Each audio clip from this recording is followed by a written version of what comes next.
My name is Mary Grantham O'Brien. I have a PhD in German linguistics with a minor in applied linguistics. I teach courses in German language, primarily for students who are at advanced proficiency levels, and I also teach graduate courses in applied linguistics, second language acquisition, and language pedagogy.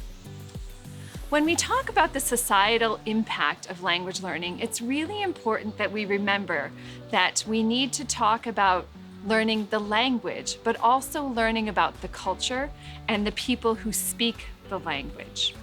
This means then that our language learners need to have opportunities, of course, to learn about the language, but they also need to have opportunities to engage with the culture. We also know that there tends to be, among language learners who actually do engage with this culture, we see this enhanced cosmopolitanism.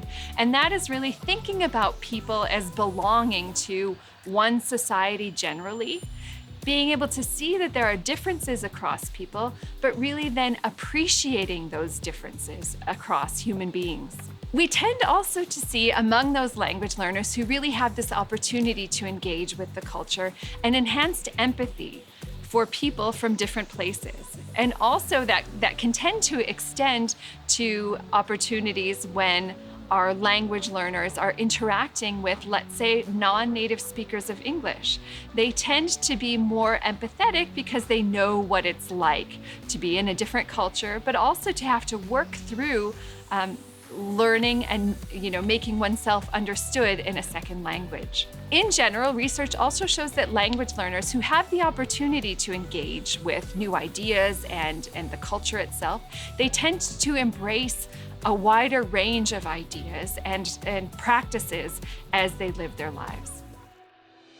As a society, I think we tend to value metrics. So I think if we can point to the fact that it's not just about those measurable outcomes, but actually those immeasurable outcomes, those are the things that really have an impact on society at large.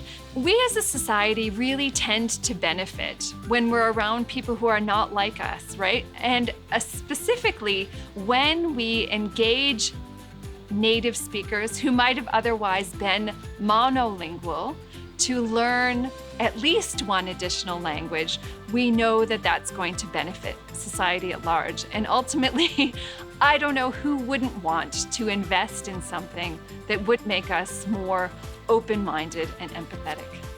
I think it's really important to remember as we're planning lessons, for example, that we need to focus on those 4 language skills that we tend to talk about all the time, so listening, speaking, reading, and writing. But we can't forget that 5th skill.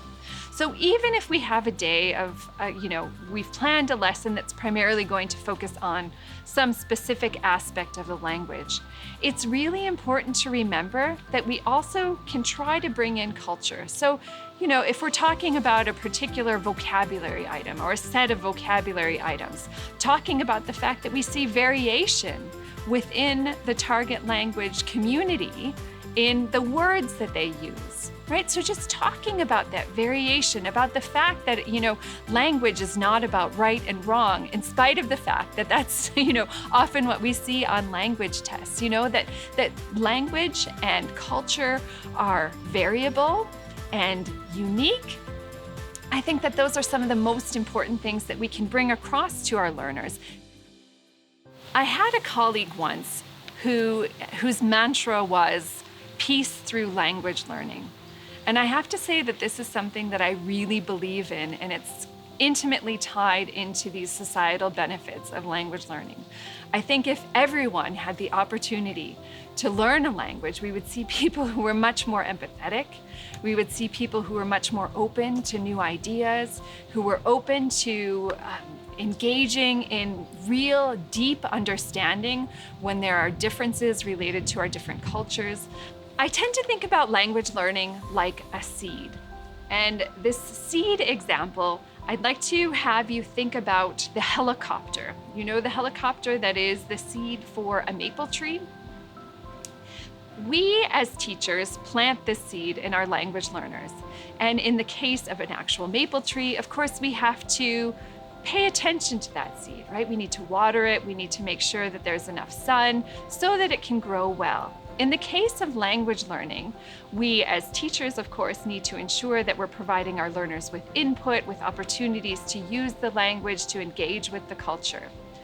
Once we do that, and we continue to do that over time, we see our learners flourish. And so if we can think about, a massive forest that's full of maple trees, this is what I like to think about when I think about language learners. We have prepared this amazing group of learners who are going to go out into our society and make it a better place.